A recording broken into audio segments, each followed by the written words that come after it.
Hello दोस्तों, नमस्ते, आदाब। मैं हूं आपका दोस्त और इस चैनल का होस्ट रोहित बालियान और आप देख रहे हैं मेरे साथ सच का सामना न्यूज। जैसा कि आप जानते हैं, मुजफ्फरनगर की विधानसभा, चरथावल विधानसभा की वार्ड नंबर 17 पर जिला पंचायत का उपचुनाव होने जा रहा है। उसको लेकर यहाँ पर बहुत ही कशमकश का माहौल है।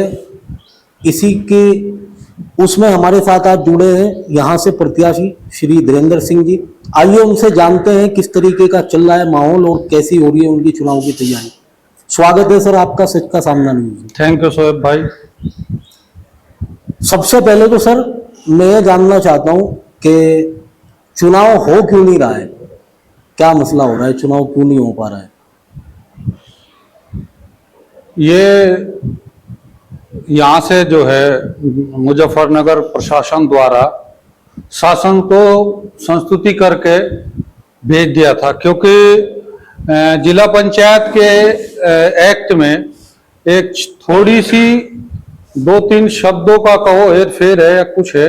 उसमें एक ये है कि शासन की संस्तुति के बाद ही किसी सदस्य की सदस्यता समाप्त की जा सकती है। आप देखोगे विधानमंडल दल का मामला हो या लोकसभा राज्यसभा का हो या ग्राम पंचायत स्तर का या क्षेत्र पंचायत का, सभी में 2 साल की सजा के उपरांत यही प्रावधान है कि वहां की सदस्यता किसी भी सदस्य की, अगर वो 2 वर्ष का दोषी पाया जाता है किसी भी अपराध में, तो उनकी सदस्यता समाप्त की जाती है। लेकिन जिला पंचायत के एक्ट में ये एक छोटी सी त्रुटि है, वो भूलवश कह दो या किसी भी कारण से शासन की लापरवाही रही है उसमें, क्योंकि यहाँ से प्रशासन द्वारा उपचुनाव की जो डेट घोषित की गई थी उससे पहले उनको पत्र लिख दिया गया था संस्तुति के लिए, लेकिन शासन द्वारा उस पर कोई निर्णय नहीं लिया गया। मजबूरीवश हम लोग हाई कोर्ट की शरण में पहुंचे हैं। हड़ताल लगातार जारी रहने के कारण अभी उस पर सुनवाई नहीं हुई है। सर इसके साथ में क्या लग रहा है सर, कैसी तैयारियां चल रही है, क्या माहौल है? जैसा सुनने में आ रहा है कि विपक्ष के लोगों का इल्जाम है आपके ऊपर कि आपके हाथ बहुत लंबे हैं, उसकी वजह से आपको हार का डर सता रहा है, उसकी वजह से आप चुनाव नहीं होने देना चाहते हैं यहाँ पर वार्ड नंबर 17।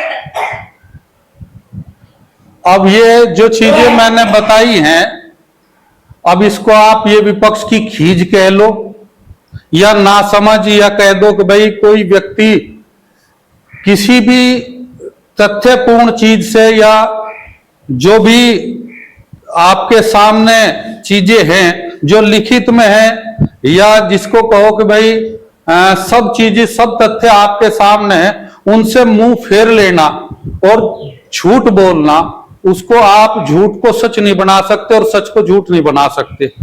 मैंने जो चीजें आपको बताई हैं, भाई शासन को यहां से पत्र लिखा गया, क्या ये झूठ है? क्या ये झूठ है कि शासन ने प्रशासन के माध्यम से जो पत्र गया उस पर अभी तक कोई निर्णय नहीं लिया? तो क्या ये झूठ है? ना ये झूठ है कि हाई कोर्ट में हमारे द्वारा रिट दाखिल की गई है। अब वो किस आधार पे कह रहे हैं तो वही लोग बता सके कि भाई हमारे हाथ लंबे हैं। ये हाथ तो ईश्वर के, भगवान के, खुदा के लंबे है, आम आदमी तो हम भी आम आदमी है। इस तरह की बात करना एक तथ्य से या सच्चाई से भटकाने वाली बात है। कोई ऐसा तथ्य उनके पास हो कि भाई चुनाव हमारी वजह से डिले है, तो आप उसको साबित कर दें। अगर उन्होंने इस चीज को साबित कर दिया, मैं पूरे जीवन राजनीति से संन्यास ले लूंगा। और अगर वो झूठ बोल ले तो क्या मैं आपसे कह सकूं कि वो संन्यास लेंगे? मैं कह रहा कि अगर मेरे द्वारा कोई भी बात झूठ है, जो मैं आपको इंटरव्यू में कह रहा कि मैं राजनीति से संन्यास ले लूंगा, आप उन लोगों से भी पूछ लो जो झूठा मिथ्या प्रचार कर रहे, क्या वो लोग भी ऐसा निर्णय ले सकते हैं? अगर मेरी एक भी बात झूठ है तो मैं चुनाव नहीं लड़ूंगा, आपसे कह रहा। सर क्या माहौल चल रहा है, लोगों का क्या रुझान है? जैसा आप घूम रहे हैं पब्लिक में, जनता में, तो आपको क्या रिस्पॉन्स मिल रहा है? हमारे द्वारा 5 वर्षों में जो विकास कार्य इस क्षेत्र में कराए गए थे पिछले 5 वर्ष में, आज तक जो भी जिला पंचायत सदस्य सम्मानित लोग रहे हैं, सभी ने काम किया। मैं किसी को ये नहीं कहता, लेकिन मैं ये कह सकता हूं हमारे से पहले और हमारे से बाद आज तक इस जिला पंचायत क्षेत्र के इतिहास में कोई भी हमारे 20% भी काम नहीं कर पाया, 20वां हिस्सा भी काम नहीं कर पाया। आप मेरे गांव में ही आए, अभी आपने देखे होंगे जगह जगह पत्थर लगे हो, कम से कम आपकी देख में 20-30 पत्थर तो आपको लगे आए होंगे, शिलापट लगे।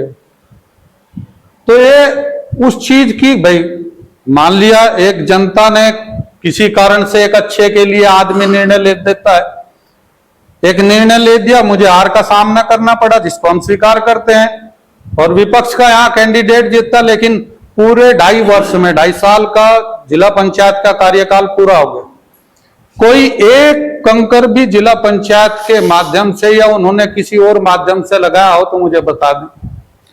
अब जनता यहाँ मतलब वो निर्णय तो कर दिया, अब अपने आप को ठगा महसूस कर रही। आदमी कहीं ना कहीं जो निर्णय करता है, लेकिन 2 दिन बाद उसको सोचता है भाई आपने अच्छा किया या बुरा किया। आज इस क्षेत्र की जनता उस निर्णय को ये समझती है कि आप ठगे महसूस हैं। जनता क्षेत्र में विकास चाहती है, और आप उस दिन भी तावली की एक मीटिंग में थे, आपने लोगों का उत्साह और लोगों का समर्थन उस दिन आपने आंक लिया होगा कि जब वहां 6-7 हजार लोगों की भीड़ मौके पे मौजूद है आपका उत्साहवर्धन करने के लिए, तो जनता का क्या मूड है शायद मुझे बताने की आवश्यकता नहीं। आप भली भांति परिचित हैं, लोगों को देखते हैं, मीडिया के लोग हैं, सब चीजों को समझते हैं। मेरा मानना तो है कि जनता ने स्पष्ट संदेश दे दिया है। उसमें भी उस रैली को लेकर भी विपक्ष के लोगों ने ये बात चलाई थी कि आपने वहां पर दूसरे गांव के लोगों को इकट्ठा करके और एक भ्रम बनाने की कोशिश की है, उसके बारे में क्या कहना चाहेंगे?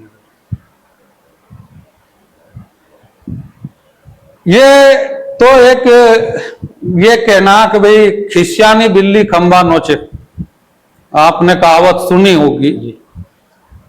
मेरे क्षेत्र से बाहर का हो सकता है कोई 1-2 आदमी देखने के लिए रुक गया हो, आप भी इसी क्षेत्र के रहने वाले लोग हैं, मेरे से अच्छी तरह आप समझते हैं कि वहां बाहर के व्यक्ति थे या क्षेत्र के व्यक्ति थे। हमारे द्वारा 3-4 गांव में अभी प्रोग्राम बड़े स्तर पे किए गए, उसमें बरबाला भी है, हरसोली भी है, तावली है, सांजक है। सोशल मीडिया के माध्यम से सब चीजें आज ओपन हो जाती हैं, कोई चीज छुपी नहीं रहती। तो मैं समझता हूं कि आपने आकलन करने में कहीं भूल नहीं करेंगे आप लोग, और नए क्षेत्र की जनता मूर्ख है, ये सब लोग हमसे लाख दर्जे समझदार हैं, ये समझते हैं और आप भी समझते हैं। इस क्षेत्र की जनता का निर्णय हो चुका है, केवल डेट आने की देर है, उस पर मोहर लगनी बाकी है। लास्ट में सर, जैसा मैंने अभी एक प्रोग्राम जो विपक्ष के जो कैंडिडेट हैं उनका भी एक कवर किया था, तो उसमें उन्होंने बोला था कि तावली चावलों में नहीं बिकेगा तावली, क्योंकि जिस दिन आपका वहां पर प्रोग्राम हुआ वहां पर आपने खाने की व्यवस्था की हुई थी लोगों के लिए, या जिसने भी की थी उन लोगों ने की हुई थी, तो उसके बारे में क्या कहना चाहिए? मेरे द्वारा उस प्रोग्राम में कोई भी व्यवस्था नहीं की गई, आप भी परिचित हैं इस बात से। उन्होंने कोई जलपान की व्यवस्था करी होगी, मेरे संज्ञान में वो भी बात नहीं है।